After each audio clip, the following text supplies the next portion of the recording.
এছাড়া আমরা বলছিলাম যে খুব স্বাভাবিকভাবে দুর্যোগপ্রবণ আবহাওয়ার জন্য এটাই বাংলাদেশে একদম মোক্ষম সময়, মার্চ থেকে মের একদম শুরুর দিকটা বা মাঝামাঝি পর্যায়ে পর্যন্ত।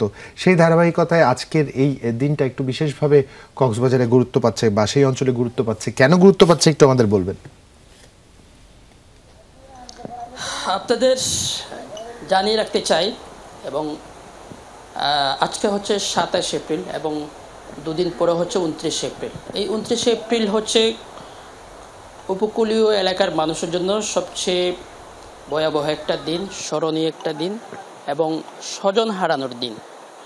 কারণ হচ্ছে 1991 সালের ঘূর্ণিঝড়ের এই 29 এপ্রিল প্রলয়ঙ্করী ঘূর্ণিঝড়ে এবং কক্সবাজারের সবচেয়ে ক্ষতিগ্রস্ত এলাকাগুলোর মধ্যে কুতুবদিয়া হচ্ছে অন্যতম। কারণ হচ্ছে কুতুবদিয়ার চারিদিকে বেড়িবাঁধ, চারিদিকে সাগর বিস্তৃত এই দ্বীপের প্রায় 30,000 মানুষ 1991 সালের ঘূর্ণিঝড়ে মারা গেছেন। কারণ হচ্ছে তখন অবকাঠামোগতভাবে তেমন কোনো বিল্ডিং ছিল না।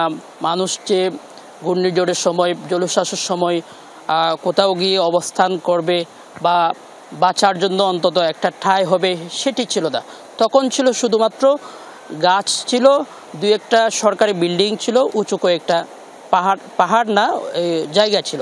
এগুলোতে মোটামুটি মানুষ কোনো রকমে বেঁচে ছিল।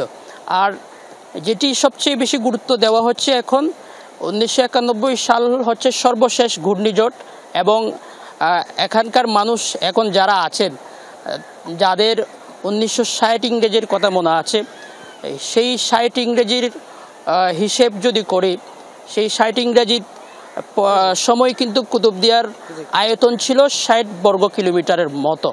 আর এখন তা ভাঙতে একেবারে 37 থেকে 40-এর মতো। তো এই অবস্থায় আসলে কেন ভাঙছে, সেটি মূল কারণ হচ্ছে বেড়িবাঁধ, টেকসই বেড়িবাঁধ।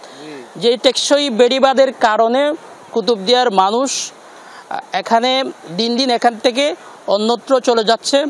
বসত ভিটে হারিয়ে অলরেডি কুতুবদিয়ার কুদিয়ারটেক এবং রাজাখালীর নামে দুটি জায়গা মানচিত্র থেকে একেবারে মুছে গেছে। আমরা যে এলাকায় আছি এটি হচ্ছে কুতুবদিয়ার বড়গুফ এবং আলিয়াকবরডেল দুটি ইউনিয়নের মাঝামাঝি স্থান।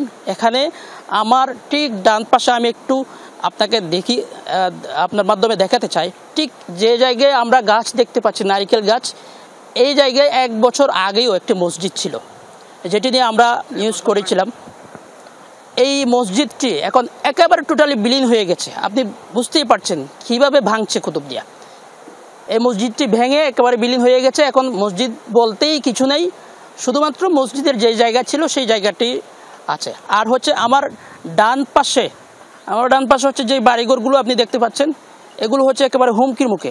এখন হচ্ছে বর্ষাকাল, আর এই বর্ষার মৌসুমে যখন পানি 3 থেকে 4 ফুট বৃদ্ধি পাবে, তখন কিন্তু এই এলাকার মানুষগুলো কোথায় গিয়ে থাকবে, কোথায় গিয়ে তাদের ঠাঁই হবে, তারা এখনও পর্যন্ত অজানা।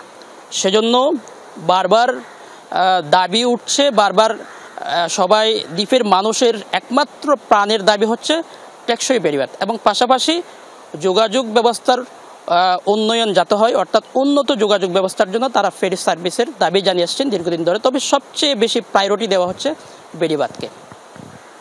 কুতুবী, অসংখ্য ধন্যবাদ। আপনি গুরুত্বপূর্ণ একটি বিষয় জানাচ্ছিলেন।